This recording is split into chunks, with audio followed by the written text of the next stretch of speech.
تبعهم بإحسان إلى يوم الدين اما بعد. محترم سامعین، مکتب الدعوہ توعیت الجالیات کاکیہ مکہ مکرمہ دعوت پر شریکہ انام کے تعاون سے آج ہمارے اس محفل کے مقرر ہیں جناب فضیلت الشیخ فصیح الدین حیدر آبادی حفظہ اللہ تعالی. آپ کا موضوع سخن ہوگا روحانی اور نفسیاتی بیماریوں کا علاج. تمام بھائیوں بزرگوں سے گزارش ہے کہ جو باہر ہیں اندر تشریف لائیں، جو اندر دور دراز بیٹھے ہیں وہ قریب قریب تشریف لائیں، کیونکہ یہ دینی محفل ہے تو اس کے آداب کو ملحوظ رکھتے ہوئے قریب قریب تشریف لائیں. اللہ رب العزت سے دعا کہ اللہ شیخ صاحب کو حق اور صحیح بیان کرنے کی توفیق دے اور ہمیں اس سے استفادہ کی توفیق دے. اب میں دعوت سخن دوں گا شیخ صاحب کو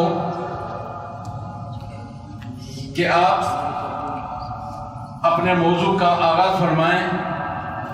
سب بھائیوں سے گزارش ہے کہ وہ سامنے آگے تشریف لائیں قریب قریب اور دل جمعی سے تشریف رکھیں. بیان پونے گھنٹے کا ہوگا. اس کے بعد اگر کوئی سوالات ہیں اہم ہیں تو چند ایک 5-10 منٹ کی گنجائش ہے سوالات کے لیے. تو اللہ رب العزت سب کی حاضری سننا سنانا قبول منظور فرمائے.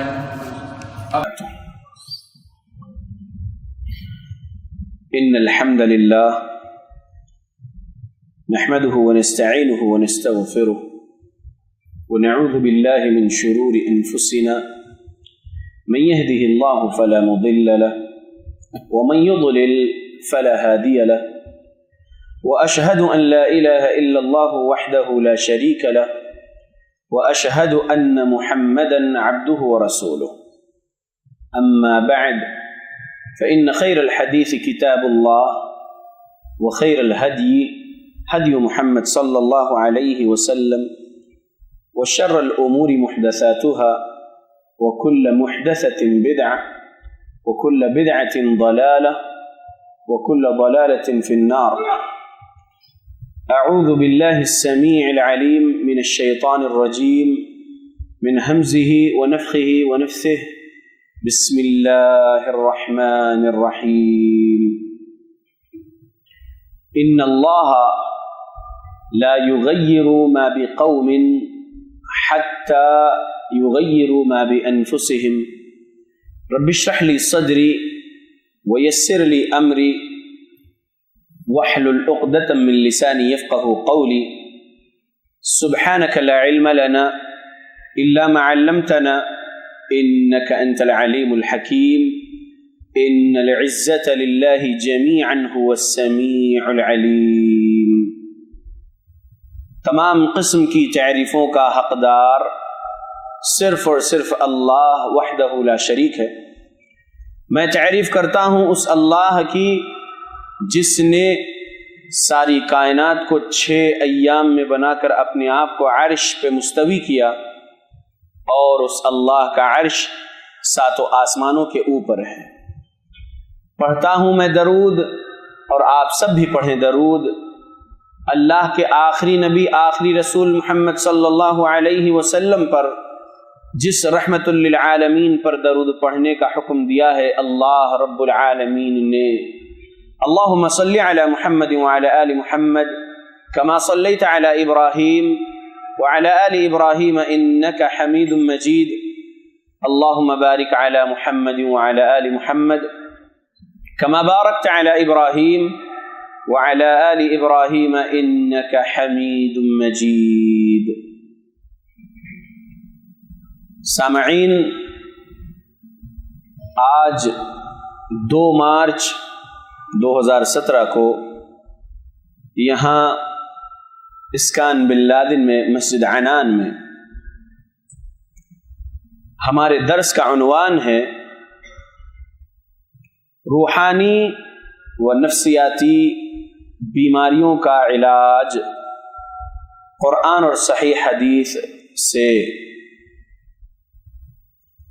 اللہ رب العالمین کا میں شکر ادا کرتا ہوں کہ اللہ رب العالمین نے مجھے شرک، بدعات، خرافات کی وادی سے نکال کر توحید اور اتباع سنت کی دولت عطا کیا، اور توفیق بھی دیا اللہ نے کتاب و سنت کو میں پڑھوں اور سمجھوں سلف صالحین کی سمجھ کے مطابق، اور اس پر عمل کرتے ہوئے لوگوں کو سمجھا سکوں۔ یہ اللہ کی توفیق ہے، اللہ کا فضل ہے، اللہ کا شکر ادا کرتا ہوں میں الحمدللہ۔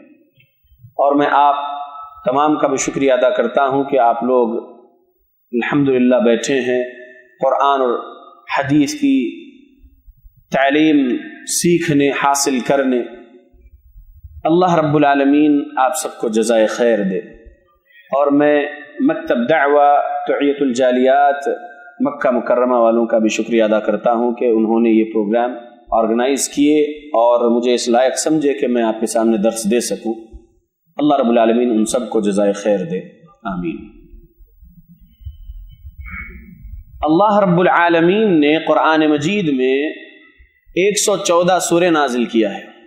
قرآن میں 114 سورے ہیں، اس میں 51 نمبر والا جو سورہ ہے اس کی آیت نمبر 56 میں اللہ نے فرمایا اعوذ باللہ من الشیطان الرجیم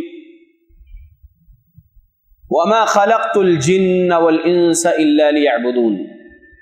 اللہ نے پیدا کیا ہے جناتوں کو اور انسانوں کو اس کی عبادت کرنے کے لیے۔ اللہ رب العالمین نے جناتوں کو ہم انسانوں سے پہلے پیدا کیا ہے۔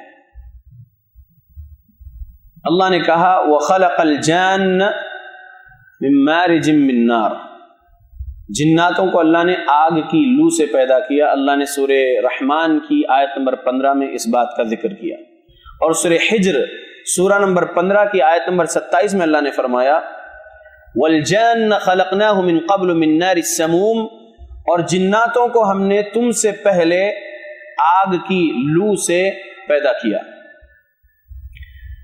جنات جسم رکھتے ہیں لیکن ہماری طرح نہیں، اگرچہ کہ ان کو دل ہے، ان کو کان ہے، آنکھ ہے،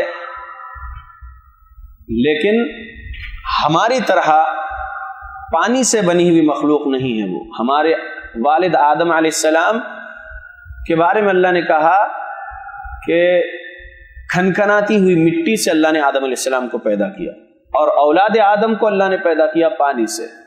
فَلْيَنظُرِ الْإِنسَانُ مِمَّا خُلِقَ مِن مَّاءٍ دَافِقٍ يَخْرُجُ مِن بَيْنِ الصُّلْبِ وَالتَّرَائِبِ۔ سورہ طارق میں اللہ نے کہا کیا انسان دیکھتا نہیں ہے کہ ہم نے اسے کس سے پیدا کیا؟ ہم نے اسے پیدا کیا اچھلتے ہوئے پانی سے، جو مرد کی ریڑھ کی ہڈی سے اور عورت کی سینے کی ہڈی سے نکلتا ہے۔ تو ہم اولاد آدم پانی سے پیدا کیے گئے۔ اللہ رب العالمین نے سورہ اعراف کی آیت نمبر 179 میں فرمایا کہ وَلَقَدْ ذَرَأْنَا لِجَهَنَّمَ كَثِيرًا مِّنَ الْجِنِّ وَالْإِنسِ، اور یقیناً ایک کثیر تعداد جناتوں کی اور انسانوں کی جہنم میں جائیں گے۔ لَهُمْ قُلُوبٌ لَا يَفْقَهُونَ بِهَا وَلَهُمْ أَعْيُنٌ لَا يُبْصِرُونَ بِهَا وَلَهُمْ آذَانٌ لَا يَسْمَعُونَ بِهَا۔ اللہ نے فرمایا کہ انہیں دل ہے لیکن اس سے حق سمجھتے نہیں، انہیں آنکھیں دی ہم نے لیکن انہیں ان آنکھوں سے وہ حق دیکھتے نہیں، انہیں کان ہیں لیکن حق سننا نہیں چاہتے، حق سنتے نہیں۔ آگے کہا اللہ نے اولئک کالانعام، یہ لوگ چوپایوں جیسے ہیں، جانور کی طرح کہا اللہ نے، بل ہم اضل، بلکہ ان سے بھی زیادہ گمراہ ہیں، اولئک هم الغافلون، اور یہ لوگ غفلت کی راہوں میں ہیں۔ تو آیت کے شروع میں جو اللہ نے کہا وَلَقَدْ ذَرَأْنَا لِجَهَنَّمَ كَثِيرًا مِّنَ الْجِنِّ وَالْإِنسِ، جنات اور انسان دونوں کا ذکر کیا اللہ نے، تو کہا کہ انہیں دل ہے انہیں آنکھ ہے، انہیں کان ہے، لیکن اس سے حق سمجھنا نہیں چاہتے، دل سے حق دیکھنا نہیں چاہتے آنکھ سے، حق سننا نہیں چاہتے کان سے. تو ایسے انسان اور ایسے جنات کثیر تعداد میں ہیں جو جہنم میں جائیں گے. وَلَقَدْ ذَرَأْنَا لِجَهَنَّمَ كَثِيرًا مِنَ الْجِنِّ وَالْإِنسِ، یقیناً جہنم میں کثیر تعداد، ایک بڑی تعداد جہنم میں جائے گی، جناتوں کی اور انسانوں کی. تو گناہ کیا ہوگا ان کا؟ جو اللہ نے نازل کیا ہے حق، قرآن اور اس کی تفسیر حدیث رسول، اس حق کو سمجھنا نہیں چاہتے، دیکھنا نہیں چاہتے، سننا نہیں چاہتے، اور اس حق کے مطابق عمل نہیں کرنا چاہتے، تو وہ لوگ جہنم کی آگ میں جائیں گے. اللہ نے سورہ جن ایک سورہ نازل کیا ہے قرآن میں. سورہ کا نام ہے سورہ جن، 29ویں پارے میں 72 نمبر والا سورہ ہے. اس کی آیت نمبر 14 اور 15 پڑھتے ہیں تو سبق ملتا ہے. وَأَنَّا مِنَّا الْمُسْلِمُونَ وَمِنَّا الْقَاسِطُونَ فَمَنْ أَسْلَمَ فَأُولَئِكَ تَحَرَّوْا رَشَدًا وَأَمَّا الْقَاسِطُونَ فَكَانُوا لِجَهَنَّمَ حَطَبًا. یہ دونوں آیتوں سے سبق ملا کہ جنات میں مسلمان جنات بھی ہے اور ظالم جنات بھی ہیں. قاسطون جو مسلمان ہیں، جو اسلام قبول کیے ہیں اور اسلام پر چل رہے ہیں، وہ تو ہے، لیکن جو ظالم جنات ہے وہ ان سے ہٹ کر ہے. جو اسلام پر ہے وہ سیدھے راستے پر ہے، اور جو ظالم جنات ہے وہ جہنم کا ایندھن بننے والے ہیں. صحیح مسلم میں حدیث نمبر 2813 ہے. صحیح مسلم نام کی ایک حدیث کی کتاب ہے. 204 ہجری میں پیدا ہوئے امام مسلم رحمۃ اللہ علیہ اور 261 ہجری میں انتقال کر گئے امام مسلم رحمۃ اللہ علیہ. ان کی ایک حدیث کی کتاب کا نام صحیح مسلم ہے. اس صحیح مسلم نام کی حدیث کی کتاب میں، یہ تو 1438 ہجری چل رہا ہے، 1200 سال پہلے کے محدث، ان کی حدیث کی کتاب میں حدیث نمبر 2813 پر اس حدیث کو نقل کی ہے، رسول اللہ کی حدیث کو. حدیث میں الفاظ یہ ہے کہ رسول اللہ صلی اللہ علیہ وسلم نے فرمایا قد وکل اللہ قرینہ من الجن، یقیناً اللہ نے ایک ساتھی موکل تمہارے ساتھ رکھا ہے جنوں میں سے. وَإِيَّكَ یا رسول اللہ، کیا آپ کے ساتھ بھی اللہ کے رسول؟ صحابہ نے پوچھے. نبی صلی اللہ علیہ وسلم نے فرمایا وَإِيَّا، یہاں میرے ساتھ بھی ہے. آگے کہا فَأَسْلَمَ، وہ اسلام قبول کر چکا ہے. یعنی جو جن شیطان ہمارے جسم کے اندر ہے، جو وسوسے ہمیں آتے ہیں، وہ جو جن شیطان ہمارے اندر ہے، وہ ہم پیدا ہونے کے بعد فوراً ہمارے ساتھ لگا دیا گیا ہے تو ہماری موت تک رہے گا. اس کا کام ہے ہمیں برائی کی طرف لے جانا. لیکن رسول اللہ صلی اللہ علیہ وسلم میں جو جن تھا وہ برے وسوسے اور برے کام کی طرف نبی صلی اللہ علیہ وسلم کو نہیں لے جاتا تھا، کیونکہ رسول اللہ صلی اللہ علیہ وسلم کی ذات کی حفاظت اللہ کرتے تھے، اور اللہ رب العالمین کا فضل، اللہ رب العالمین کا کرم تھا رسول اللہ صلی اللہ علیہ وسلم پر وہ. لیکن ہم امتیوں میں جو جن شیطان ہے اس کا کام ہے برائی کی طرف لے جانا، برے وسوسے ڈالنا. ہمیں غور کرنا چاہیے اور برے وسوسوں میں نہیں آنا چاہیے اور برائی کا ارتکاب نہیں کرنا چاہیے. 2814 نمبر والی بھی حدیث پر آپ غور کر لیجئے، صحیح مسلم کی، یہ دونوں حدیثوں پر. اس میں ہے کہ اللہ رب العالمین کا بندہ ابلیس جنوں میں سے، شیطان تمام جنوں کا باپ، اس کا تخت وہ سمندر پر بچھایا ہوا ہے اور اپنے بچے جناتوں کو بھیجتا ہے انسانوں کے درمیان میں تاکہ وہ جنات جا کر انسانوں کو گمراہ کرنے والا کام کریں اور تکلیف دینے والا کام کریں. ہر روز جنات انسانوں کے درمیان میں رہتے ہیں گمراہ کرنے کے لیے، بڑے سے بڑا گناہ کروانے کے لیے اور تکلیف دینے کے لیے. پھر شام کے وقت لوٹتے ہیں اپنے باپ ابلیس کے پاس، تو ایک جن آ کر کہتا ہے کہ میں نے فلاں کام کیا، دوسرا آ کے کہتا ہے میں نے فلاں کام کیا، تیسرا آ کے کہتا ہے میں نے فلاں کام کیا. یعنی جو کچھ بھی انہوں نے کام کیا ہوتا ہے دن بھر وہ بولتے ہیں. ابلیس کسی سے خوش نہیں ہوتا. ایک جن شیطان آ کر کہتا ہے کہ آج میں نے ایک شوہر اور بیوی کے درمیان میں جدائی ڈالا ہے، تو ابلیس اس سے بہت خوش ہوتا ہے اور اس کی پیٹھ تھپکتا ہے اور شاباشی دیتے ہوئے کہتا ہے کہ نعم انت، تو نے بہت خوب کیا. تو وہ جو ابلیس اور اس کی ذریت ہے تمام جنات، جو شیطان جنات ہیں، مومن جنات نہیں.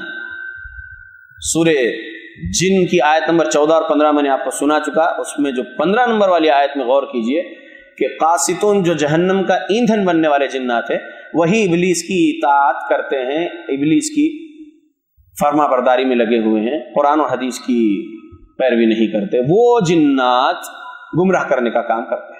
اب ان میں کافر جنات ہوں گے، یہودی جنات ہوں گے، نصرانی جنات ہوں گے، نام نہاد مسلمان شرک کرنے والے جنات ہوں گے.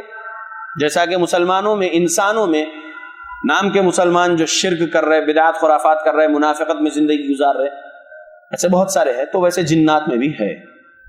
تو وہ جو جنات ہے جو ابلیس کے راستے پر ہے، ابلیس کے حکم کے فرما برداری کر رہے، وہ گمراہ کرنے کا کام کرتے ہیں. تو وہ انسانوں کی زندگی میں آتے ہیں، تکلیف بھی دینے آتے ہیں. کبھی گمراہ کرنے کے علاوہ تکلیف بھی دینے آتے ہیں. جیسے کسی انسانی جسم کو چھو کر چلے جانا. جن شیطان اگر انسانی جسم کو چھو کر بھی چلے جائے تو انسان تکلیف میں آ سکتا ہے. دلیل اللہ کے قرآن سے سورہ نمبر 2 سورہ بقرہ آیت نمبر 275. رب نے فرمایا کہ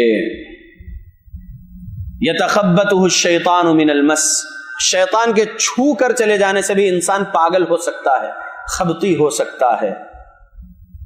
تو انسان کو جن شیطان چھو کر بھی چلے جائے تو تکلیف میں آ سکتا ہے انسان. جیسا کہ ایوب علیہ السلام کو شیطان نے چھوا اور وہ تکلیف میں آ گئے تھے. جیسا کہ سورہ صاد سورہ نمبر 38 قرآن مجید میں اور آیت نمبر 41 ہے، اس میں ذکر ہے کہ ایوب علیہ السلام نے اللہ سے کہا ربہ انی مسنی الشیطان بنصب وعذاب، انی مسنی الشیطان بنصب وعذاب، مجھے شیطان نے چھو کر رنج و غم میں ڈالا ہے، تکلیف میں ڈالا ہے. تو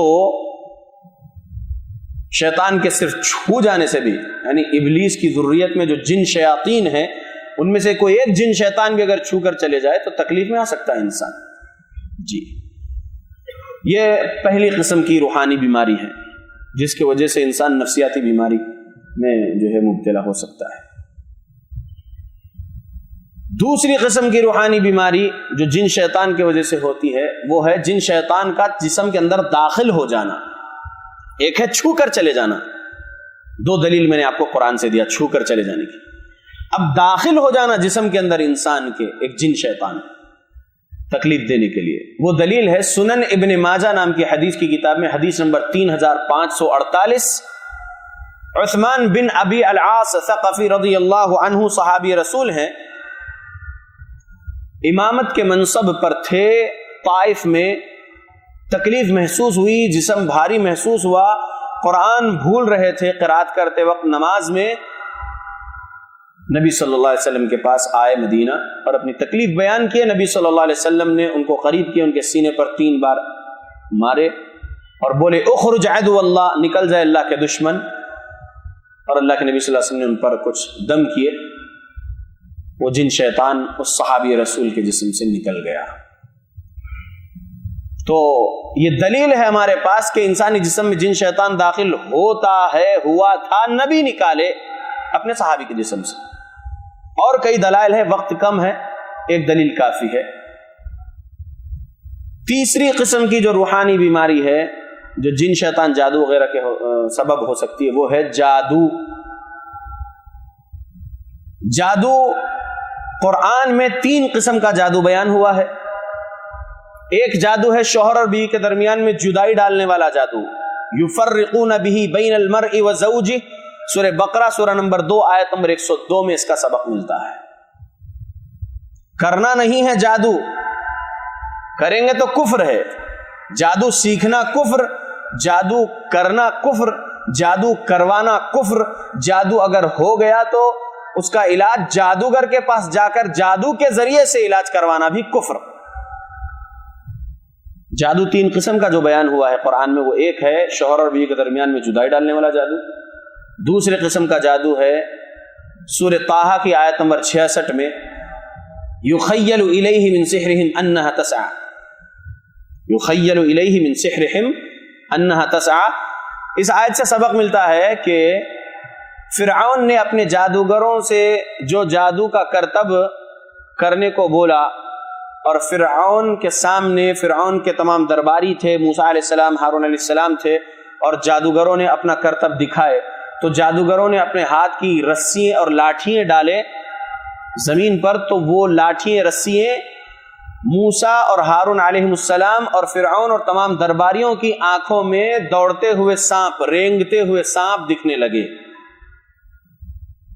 جب اللہ کی جانب سے حکم ہوا موسیٰ علیہ السلام کو، وَأَوْحَيْنَا إِلَى مُوسَىٰ أَنْ أَلْقِ عَصَاكَ فَإِذَا هِيَ تَلْقَفُ مَا يَأْفِكُونَ فَوَقَعَ الْحَقُّ وَبَطَلَ مَا كَانُوا يَعْمَلُونَ فَغُلِبُوا هُنَالِكَ وَانقَلَبُوا صَاغِرِينَ وَأُلْقِيَ السَّحَرَةُ سَاجِدِينَ قَالُوا آمَنَّا بِرَبِّ الْعَالَمِينَ رَبِّ مُوسَىٰ وَهَارُونَ۔ سورہ اعراف سورہ نمبر 7 کی آیت نمبر 117 سے 122 ہے یہ۔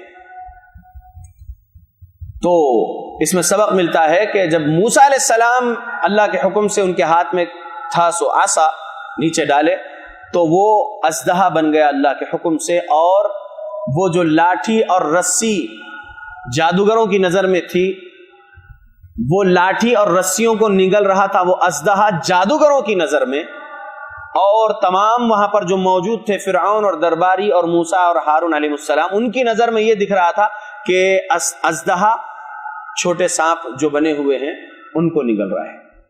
معنی یہ ہے، سمجھے اس بات کو غور سے، کہ جادوگر کسی چیز کو نہیں تبدیل کر سکتا، اس کی حقیقت کو نہیں بدل سکتا۔ جادوگروں کی نظر میں وہ لاٹھی اور رسی ہی تھے، لوگوں کے خیال میں بس وہ دکھ رہا تھا کہ وہ لاٹھی اور رسی سانپ بن چکے ہیں۔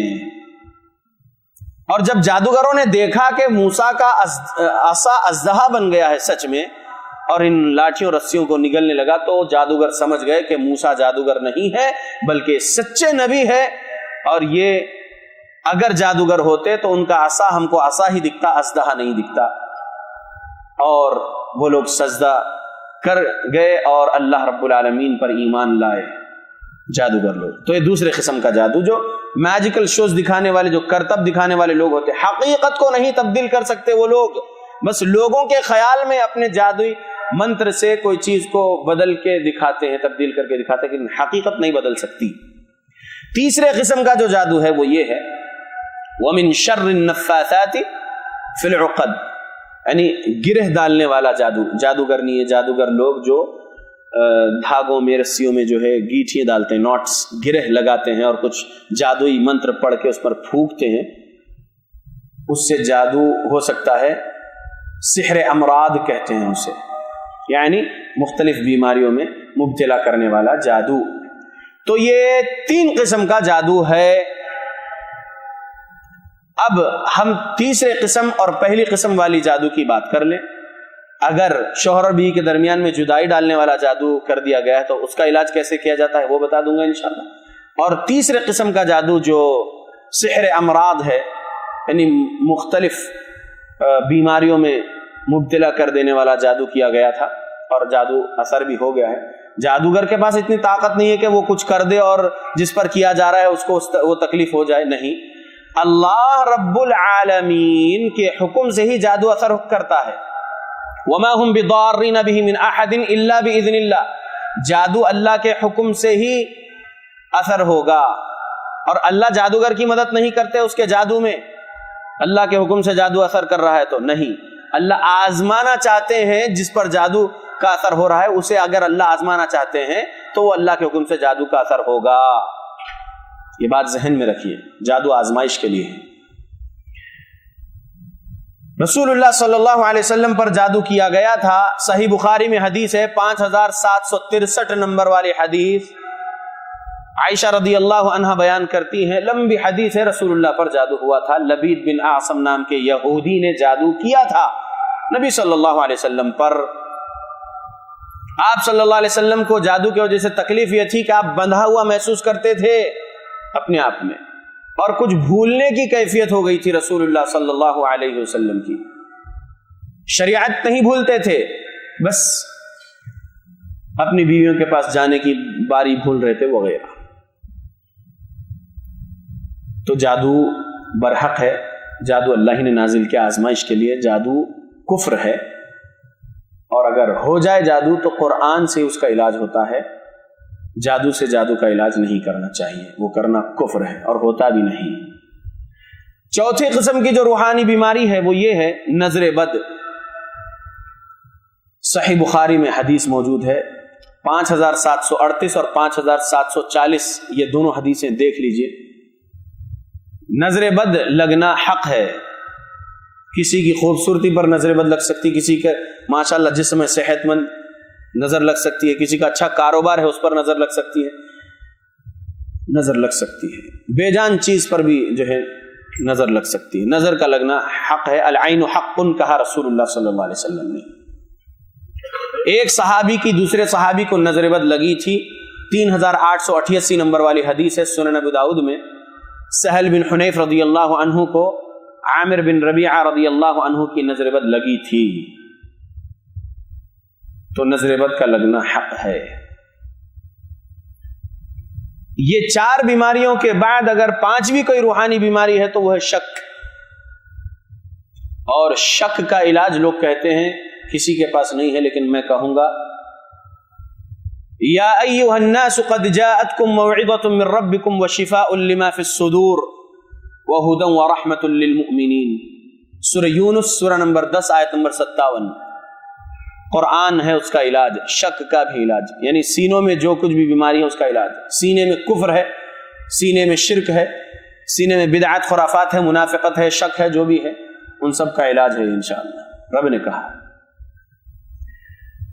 اب ہم 4 قسم کی جو روحانی بیماری بیان کی اس کا علاج مختصر میں بتا دیتے ہیں۔ مس ہو جائے جن شیطان کا تو کیا کرنا چاہیے، اس کے سمٹمز کیا ہیں؟ سمٹمز یہ ہیں، جس کو یہ تکلیف ہے کہ وہ خاموش ہے اپنے آپ میں اور کسی سے بات نہیں کرنا چاہتا ہے، اور کھانا بھی نہیں کھا رہا ہے، جسم گرم ہی رہ رہا ہے بخار جیسا، لال دانے چھوٹے یا بڑے نکل آئے ہوں، جسم شدید درد ہو، تو یہ سمٹمز نظر بد کے بھی ہو سکتے ہیں اور شیطان کے مس کے بھی ہو سکتے ہیں۔ یہ 2، پہلی روحانی بیماری اور چوتھی روحانی بیماری، سمٹمز سملر ہے۔ تو علاج اس کا سمجھ لیجئے، بیر کا پتا لینا ہے، بیر جو کھانے والا بیر ہوتا ہے، اس کے جھاڑ کا جو پتا ہے سامنے ہرا اور پیچھے سفید رہتا ہے، کانٹے رہتے ہیں اس کی ڈال پر، وہ پتا نکالنا ہے، پتے کو پیسنا ہے، لکوڈ نہیں پیسنا ہے، سوکھا پاؤڈر نہیں پیسنا ہے، بلکہ اس کا پیسٹ بنانا ہے، صرف اس کو پتھر پہ کوٹ لینا ہے، اور 1 ٹی اسپون اتنا پیسٹ بیر کے پتے کا 1 بکٹ پانی میں ڈال کر اس کو اچھے سے گرم کر لیں، زیادہ بوائل کر لیں، پھر اس کے بعد پانی کو کنکنا کریں اور اس سے نہا لیں۔ نہ بیر کے پتے پر کچھ آیتیں پڑھنا ہے، نہ پانی پر کچھ آیتیں پڑھنا ہے، سمجھ لیں اچھے سے، کیونکہ قرآنی آیتیں پڑھیں گے، دعائیں پڑھیں گے، بیر کے پتے پر دم کریں گے، پانی پر دم کریں گے اور اس پانی سے نہائیں گے تو ڈرینیج میں جائے گا، قرآن دم کے پانی کی بے ادبی ہوگی، لہٰذا کچھ نہ پڑھیں، پہلے اس کو نہا لیں، اور پھر بند کمرے میں قرآن دم کیا ہوا پانی، قرآن پڑھ کر دم کیا ہوا جو پانی ہے بوتل میں رکھا ہوا، وہ اپنے ہاتھوں میں لیں اور اپنے جسم پہ مل لیں۔ چھوٹے بچے ہو تو گھر والے بڑے والدین کر دیں، اور اگر بڑے لوگ ہوں تو اپنے ہاتھ سے کر لیں۔ نظر بد کے لیے اور شیطان کے مس کے لیے یہی علاج ہے۔ نظر بد کے علاج میں ایک چیز بتائی جاتی ہے، وہ غلط ہے، وہ بھی سمجھ لیں۔ آپ کے علاقے کے کوئی متقی آدمی ہو، ان سے وضو کروا لیا جائے اور وہ پانی کو ایک جگہ جمع کر لیا جائے اور ان کے